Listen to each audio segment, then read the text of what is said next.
Bonjour, vous êtes Perdieu pour l'Expert Game Art. Aujourd'hui, nous allons parler de Monasterium, un jeu de Harve D. Fuller, édité chez DLP Games pour la VO pour l'instant, mais Matago fera une VF en 2021. On vous propose ici de développer votre école de prêtres en envoyant des novices dans divers monastères qui sont pas très loin de chez vous, vu qu'on va les envoyer avec un chariot sur la route ici. Des novices, on les a ici sur notre plateau de jeu. On va les former en tant que cuisiniers, que ouvriers, que bibliothécaires, ou encore les envoyer prêcher directement dans une chapelle, ou même se recueillir dans des cloîtres. Et c'est un petit peu tout ce que l'on a dans chaque monastère, à savoir un espace chapelle, des bâtiments ici dédiés à chaque production. Donc on a les cuisines, on a les espaces de construction et les espaces de lecture, et puis le cloître qui se trouve au milieu. Tout cela est schématisé sur votre plateau de joueurs, mais aussi sur les objectifs qui seront à faire, où on va retrouver ces symboles-là, qui sont chaque fois mis en vert par rapport au dessin complet. Donc on va retrouver le symbole de la chapelle, des buildings qui sont tout autour du cloître, qui sont à l'intérieur. Donc ces trois espaces de monastère vont être repris systématiquement dans le jeu pour vous expliquer dans quelle zone on doit travailler, on doit jouer. On va jouer en 3 manches qui n'ont pas à la fin de manche de décompte spécifique, mais qui va simplement symboliser le temps qui passe. Chaque manche va être divisé en nombre de tours. Les tours sont associés au nombre de joueurs. À 2 joueurs, il y aura 2 tours par manche, à 3, il y en aura 3, et à 4, il y en aura 4, simplement pour que chaque personne soit premier joueur à son tour. Donc on sera chacun premier joueur avant la fin d'une manche. Chaque joueur a donc un espace avec des novices qu'il peut envoyer dans différents métiers, et un espace avec des vitraux qui vont pouvoir être construits par les novices que vous avez envoyés, qui vont être un petit peu vos ambassadeurs dans les différents monastères. Et en fait, ils apprennent quelque chose pour vous ramener quelque chose, à savoir les vitraux. Tour de jeu divisé de la même manière. On a pour chaque joueur, à 3 joueurs, 1 dé de sa couleur et 3 dés neutres. À 2 joueurs, on aura chacun 5 dés. Et à 4 joueurs, on aura chacun 2 dés. Ce qui va se passer, c'est qu'à son tour de jeu, on va jeter tous les dés et on va voir les résultats des dés et choisir un numéro que l'on va placer dans cette zone-ci qui va être un espace de stockage. Donc le 5 que j'ai pris, je vais pouvoir le mettre ici. Le joueur suivant va lui aussi jeter ses dés, choisir quel numéro il veut envoyer. S'il prend le 4, il envoie tous les dés avec cette valeur-là sur le plateau de jeu et il garde les autres. Rouge fait pareil. Tout des 1, 1, 3 par exemple, ceci, et il va garder le reste. Revient le tour du premier joueur qui va recommencer, jeter un dé, choisir le dé qu'il veut placer, garder les autres. Et on va ainsi continuer jusqu'à ce que les joueurs n'aient plus de dés. Si effectivement je fais 3 fois la même valeur et que ça ne me plaît pas, que je voulais vraiment des choses différentes, il y a moyen une fois par manche d'utiliser une relance qui se trouve ici et donc la retourner. La manche et donc jusqu'à ce que le sablier passe à l'étape suivante, que chacun ait effectivement été premier joueur. Et on peut se retrouver avec quelque chose comme ceci. Quand tout le monde a jeté ses dés, a donc réussi à placer tous ses dés aux endroits qu'il désirait, éventuellement en faisant une relance, on va pouvoir passer à l'étape suivante. L'étape suivante, c'est en commençant par le premier joueur, chaque joueur va pouvoir choisir un ou plusieurs dés qui sont disponibles. Il y a quelques petites règles. La première, c'est que si on prend des dés, on doit les utiliser, on ne peut pas les retirer des autres joueurs juste pour ne pas qu'ils les fassent. La deuxième, c'est qu'on prend au maximum 3 dés d'une zone.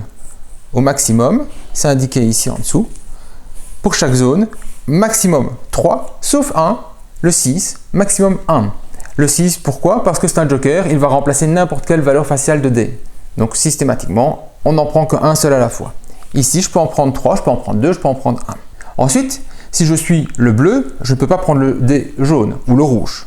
Mais par contre, si je suis le jaune et que je prends les dés qui se trouvent ici, le premier dé que je dois prendre, c'est toujours le dé à ma couleur. Ensuite seulement, je prendrai les autres dés si j'en ai besoin. C'est très important surtout pour le 6, c'est-à-dire que s'il y a un 6 à vous, comme on ne prend qu'un seul dé, vous prenez systématiquement le 6 de votre couleur et vous laissez les autres 6, qui sont les jokers, aux autres joueurs. Ensuite, qu'est-ce que je vais faire de ces dés? Ces dés-ci vont me permettre d'activer les actions placées sur mon plateau de jeu. Chaque dé est associé à une action de base. Et au fur et à mesure du jeu, quand on aura envoyé les novices dans le jeu, eh bien, ça libérera des nouvelles actions qui pourront être faites avec le numéro de dé. Si je gagne plusieurs fois le 2, eh bien, je pourrais choisir de faire une fois ceci, une fois cela, ou plusieurs fois ceci, plusieurs fois cela. C'est un petit peu à mon choix. Il y a des limites malgré tout. Ces lignes-ci, la 2 et la 3, c'est indiqué clairement, on ne peut le faire qu'une seule fois quand on récupère les dés. Par contre, si je récupère mes dés lors de rondes successives, eh bien, je peux les activer à chaque fois. C'est-à-dire que si lors d'un tour, je récupère le 4 et que j'ai libéré une action ici, je peux faire l'action avec mon 4. les autres joueurs jouent, je récupère à nouveau un 4 parce qu'il est toujours disponible, je peux refaire cette action-là. C'est simplement quand je prends plusieurs 4 d'un coup, je ne peux pas faire plusieurs fois l'action notée une fois. Je la ferai une fois par récupération de dés. Au début du jeu, j'ai quelques ressources de base. 2 marmites, un rosaire, 2 jetons d'influence. Il existe aussi des livres, des marteaux. Et je vais essayer de faire fructifier tout cela. Alors, les actions de base les plus simples, ce sont récolter une nouvelle marmite, récolter un nouveau marqueur d'influence et récolter un nouveau rosaire. Chaque dé que je fais peut donc le récupérer une fois. Ensuite, j'ai mon chariot.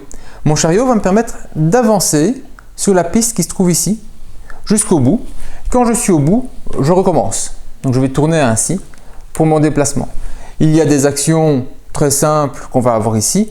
Dès que je passe par ici, je ne suis pas obligé de m'y arrêter, je vais pouvoir faire une action de mon choix parmi toutes les actions disponibles, que ce soit action principale ou action secondaire que j'aurai libérée. Je vais récupérer au choix une influence, un rosaire. Je vais récupérer soit une soupe, soit augmenter la puissance de mes jetons, c'est-à-dire passer de la soupe au marteau ou du marteau au livre. Je vais récupérer un vitrail parmi tous les vitraux qui se trouvent ici, que je vais placer dans ma zone ici, j'en parlerai après. Et là-bas, je vais récupérer un deuxième dé ou 5 points de victoire. Bon, faut être clair, la première fois qu'on y passe, on prend un deuxième dé. Ce dé ici, c'est quoi? Ça me permet d'avoir un dé à nouveau réservé et donc d'avoir plus de possibilités d'actions certaines en tant que joueur lors des manches suivantes. Dès que je récupère le dé, je le jette et je le place à l'endroit associé. Si jamais j'avais encore ma relance et que je désire relancer immédiatement, je peux utiliser ma relance pour relancer le dé que je viens de lancer. Le 1, lui, c'est un petit bonhomme qui pousse une porte, c'est un novice qui rentre dans la pièce. Eh bien, c'est comme ça qu'on va envoyer nos novices dans le jeu. Alors, la règle au niveau d'un novice, pour le placer, il faut qu'il y ait quelqu'un qui l'introduise dans le métier spécifique. C'est-à-dire qu'il faut que quelqu'un puisse parler en son nom pour qu'il puisse rentrer dans le monastère. Une fois qu'un novice est rentré dans le monastère, tous les autres novices peuvent rentrer dans le même monastère. Mais au début, ce n'est pas le cas. Donc au début, quand je vais placer un novice, je ne pourrai pas directement le mettre ici parce qu'il n'y a aucun novice qui me représente. Et donc la limite, ça va être à la limite de mon chariot. Mon chariot qui va avancer va me permettre d'avoir accès à des entrées spécifiques dans les monastères. Donc chaque case, y compris la première, qui me donne accès ici aux 2 premiers monastères, me permettent donc de parler au nom de mon école pour amener les premiers novices. Donc ici, je ne peux placer des novices que dans ces 2 premiers monastères.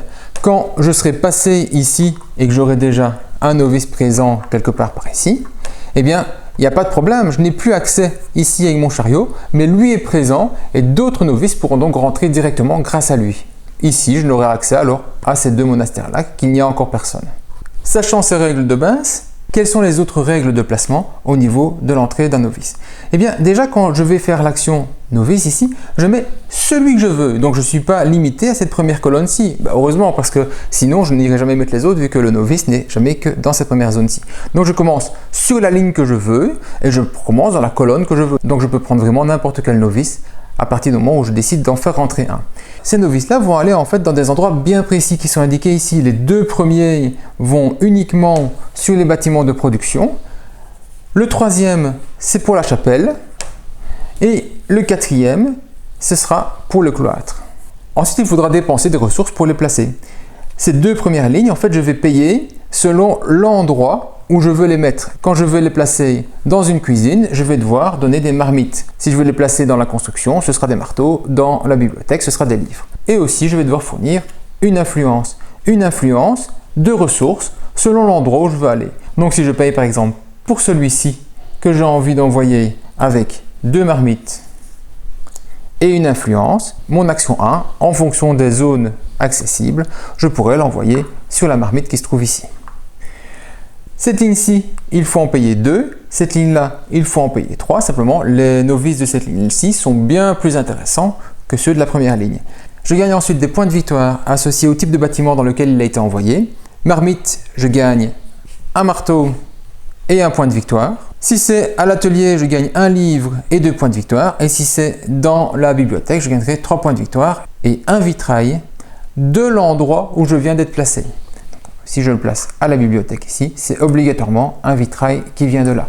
Ce vitrail-ci, c'était pris n'importe où. Parlons des vitraux du coup.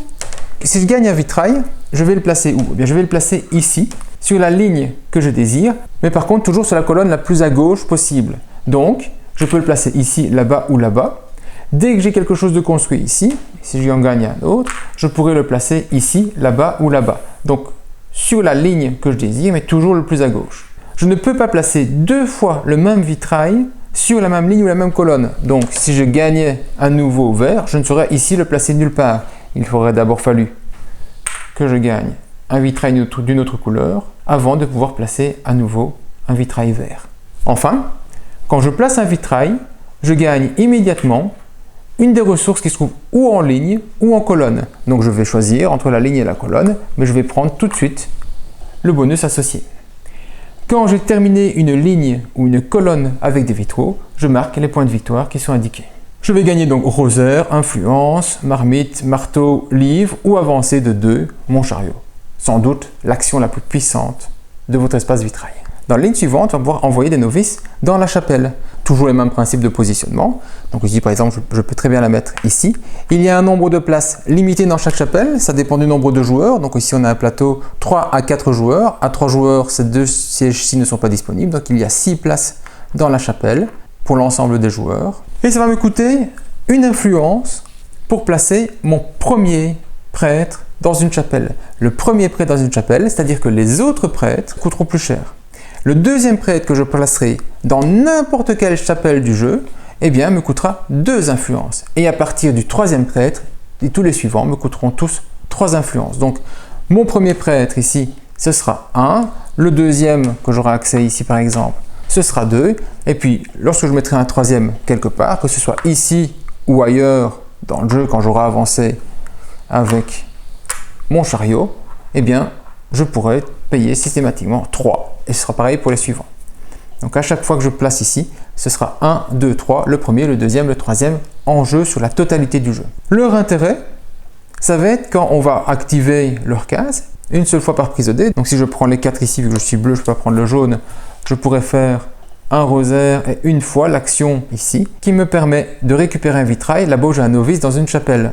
On voit bien ici, novice chapelle donne un vitrail. Donc je peux prendre un vitrail qui se trouve ici, ou là, vu que partout, ici, j'ai un novice dans ma chapelle, donc je pourrais le placer là, et toucher immédiatement ou une marmite ou un rosaire. Les rosaires vont me permettre, eux, de placer la dernière ligne ici, de novice, et c'est un petit peu le même principe que pour les prêtres dans la chapelle. Le premier que je vais placer va me coûter un rosaire, le deuxième, ce sera 2, le troisième, ce sera 3, qu'importe l'endroit où je les mets, c'est toujours 1, 2, 3, premier, deuxième, troisième de la ligne qui sera placée dans le jeu.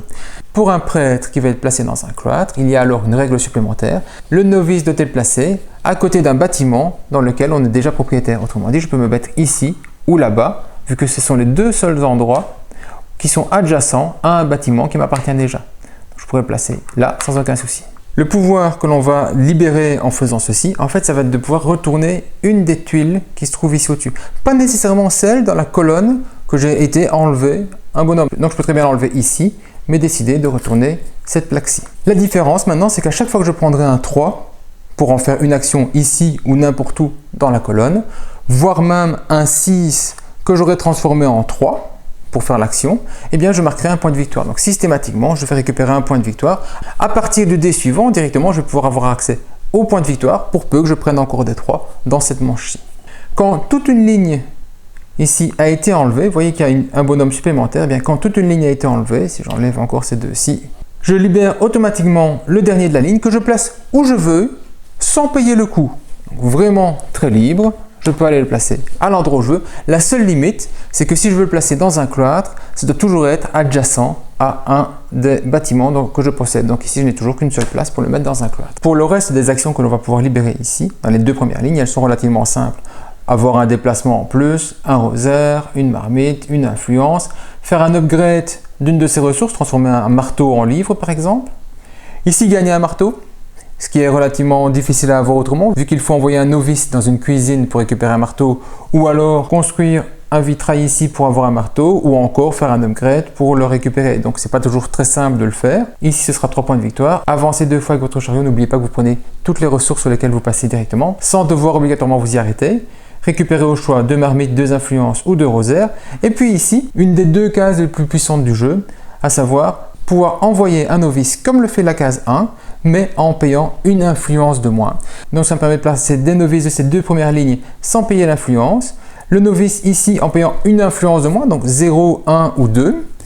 Et ici, sans aucun impact, mais on peut quand même utiliser cette case-ci pour envoyer un novice dans un cloître, même s'il n'y a pas de réduction effective au niveau des influences. Il y a enfin 6 cartes d'objectifs qui sont placées dès le début du jeu, où on nous demande de réaliser des choses très spécifiques, à savoir envoyer des novices à des endroits bien précis des différents monastères qui se trouvent autour du jeu. Par exemple, celui-ci, c'est ces monastères-ci. Pour avoir les points de victoire associés, il faut envoyer au moins un monastère dans la chapelle et 2 dans les cloîtres. Donc pour l'instant, j'en ai 3 dans la chapelle, 1 dans le cloître. Et bien si j'arrive à en envoyer un nouveau ici dans le cloître, à la deuxième place qui est disponible avec ma position là, j'ai donc réalisé l'objectif. Je vais alors marquer les points de victoire associés selon le moment où j'ai réalisé l'objectif. Si c'est à la première manche, ce sera 10 points de victoire. À la deuxième, ce sera 8. À la troisième, ce sera 5. Mettons que je suis à la deuxième manche, je marque 8 points de victoire que je comptabilise immédiatement. Les autres joueurs peuvent aussi réaliser l'objectif. Ce n'est pas bloqué au premier qui le fait. Donc, si un autre joueur le fait, bien, il aura aussi, lui, la possibilité de le faire. Il le fera peut-être à la même manche, il le fera peut-être à une manche plus tôt, ou il le fera peut-être à une manche plus tard. C'est pas grave, le principe il est le même. Je vais pouvoir aller marquer les points de victoire dès que j'ai réalisé l'objectif associé. Donc, du placement, il y a des cartes A, B et C. Les cartes A et B sont toujours des cartes de placement au niveau du temple. Et les cartes C qui sont toujours un petit peu plus compliquées, elles, ce sont des actions pour lesquelles on va toucher les points de victoire, qu'importe qu'on le fasse aux première, deuxième ou troisième manche. Avoir les 3D, donc récupérer les 3D de sa couleur au niveau du jeu. Avoir 3 novices dans des bâtiments de type bibliothèque sur le jeu. Comme les livres sont plus rares, plus difficiles à avoir, c'est effectivement une chose plus complexe à faire dans l'ensemble du jeu. Mais qu'on le fasse au troisième manche ou à la deuxième ou à la première n'a aucun impact, tandis que aller réussir à faire ceci en première manche, c'est 14 points de victoire, en deuxième ce sera 10, en troisième ce sera 6. Donc l'intérêt varie au fur et à mesure du temps et vous pouvez ainsi rusher un petit peu plus dans un coin ou dans un autre. À chaque fin de manche, il n'y a rien de spécial qui se passe, simplement le tour avance. Et puis à la fin du jeu, on va alors scorer les points de victoire indiqué au niveau de la tuile récapitulative, à savoir, pour chaque monastère, le joueur qui est majoritaire va toucher 5 points de victoire. Partout où vous êtes majoritaire, il n'y a pas de problème, c'est vous qui gagnez. Si vous ne l'êtes pas, vous perdez les points de victoire au détriment de quelqu'un d'autre. Et en cas d'égalité, les 2 joueurs gagnent les 5 points de victoire. On va ensuite faire une multiplication entre les prêtres qui sont dans le cloître et ceux qui sont dans la chapelle. On va prendre le nombre de prêtres dans le cloître 2 x 3, 6 x 2, égale donc 12 points de victoire. Si vous n'avez pas de prêtres dans le cloître, mais ça fait 0 x 1, ça fait 0, il n'y a pas de problème. Donc vous devez en avoir dans les deux côtés pour avoir les points de victoire associés. On va ensuite regarder le nombre de chapelles dans lesquelles vous êtes représenté. Si vous êtes dans les 5 chapelles, vous allez marquer 15 points de victoire. Ici, je suis dans 4 chapelles, donc j'ai 10 points de victoire. Chaque ressource restante, niveau marteau, c'est 1 point de victoire. Chaque livre, c'est 2 points de victoire. Et on additionne les ressources restantes, les casseroles, les influences et les rosaires. On divise par 2 et ça fait encore autant de points de victoire. Et le jeu va se terminer ainsi. Monasterium est un jeu simple parce que ses règles sont très accessibles. Que vous le preniez en VO chez DLP Games ou que vous attendiez la VF de Matago, il n'y aura pas d'impact au niveau du jeu. Il y a aucune inscription qui nécessite d'aller lire quelque chose au niveau du jeu. Tout est très très simple au niveau iconographie. Donc vous allez avoir du plaisir, qu'importe le moment auquel vous allez faire l'acquisition du jeu. Ce qui est le plus intéressant, c'est de bien choisir ses dés quand on fait son lancer de dés. Parce qu'il faut s'arranger pour avoir encore quelque chose à choisir quand ce sera son tour. Et donc mettre tous les dés dans un seul endroit, c'est risqué si on est troisième joueur, que quand ce soit son tour, on n'ait rien du tout à prendre. Premier qui prenne 3, le bleu éventuellement prend les 3 autres. Vous vous retrouvez, vous êtes jaune et vous allez vous retrouver avec des limites. Si vous prenez les 4, vous allez les prendre tous. Si vous prenez les 5, vous en aurez 2. Si vous prenez les 4, le joueur suivant va prendre, imaginons les 5, puis le bleu ici, le jaune se retrouve là-bas, il n'a plus rien à jouer. Donc, s'il y a des zones trop pleines ou si vous prenez d'abord la zone avec votre couleur, vous risquez d'avoir moins d'action qu'un autre joueur. Même si ici on pourra dire que 2 plus 1 aurait fait 3, là ça fait 3 aussi, mais c'est souvent plus intéressant de diviser dans les colonnes que de tout mettre dans une seule. Sauf si vous avez les moyens, sauf si vous savez faire les actions. N'oubliez pas que si vous faites des 1 qui permettent de libérer des cases, le deuxième 1 peut être utilisé dans la case qui vient d'être libérée. Donc on va pouvoir jouer ainsi au niveau du jeu pour vraiment maximiser ses actions au fur et à mesure de son développement. Très très fort d'avoir une ligne qui est terminée parce qu'effectivement on va avoir ce bonhomme, ce novice que l'on va pouvoir envoyer n'importe où. Et très fort aussi, c'est d'arriver à faire ce tour pour aller libérer les dés de couleur parce que grâce à eux, vous allez avoir plus d'action. Vous en aurez encore plus à 4 joueurs qu'à 2 joueurs. Il fonctionne aussi bien à 2, 3 et 4 joueurs, sauf qu'à 4, on prendra peut-être moins de dés dans chaque manche, mais comme on relancera plus souvent les dés, eh bien ces dés à sa couleur, vous êtes plus assuré de les avoir, ce qui fait que vous ferez facilement 50% à 80% de plus sur une partie à 4 joueurs qu'à 2 joueurs. Deux cases qui sont vraiment les plus importantes, les plus fortes dans le jeu, ce sont ces deux-ci. Celle qui permet d'avancer de 2, mon chariot, parce que je vous ai bien expliqué qu'il fallait arriver le plus vite possible là-bas au fond pour profiter un maximum de ces dés. Et celle-ci qui me permet d'avoir une autre option pour placer des novices, qui ne soit pas l'option obligatoire du 1 dans laquelle tout le monde se rue un petit peu vu qu'on veut tous placer des novices pour avancer dans le jeu. Celle-ci me permet de les placer en faisant autre chose qu'un 1 et en plus me donne une réduction. Même si on ne le fait qu'une seule fois par tour, eh bien si vous avez un 6 et que vous avez un 2, ou si vous avez même 2 à votre couleur, vous allez pouvoir le faire une fois avec le 6, une fois avec le 2, au final vous placerez 2 bonhommes, que si vous allez ici, vous n'allez peut-être pas avoir toutes les ressources nécessaires pour faire immédiatement avec plusieurs 1 des déposes de novices. Voilà, vous connaissez tout. Si vous avez apprécié la vidéo, n'oubliez pas un petit pouce bleu et vous abonner. Maintenant, c'est à vous de jouer. Bon jeu!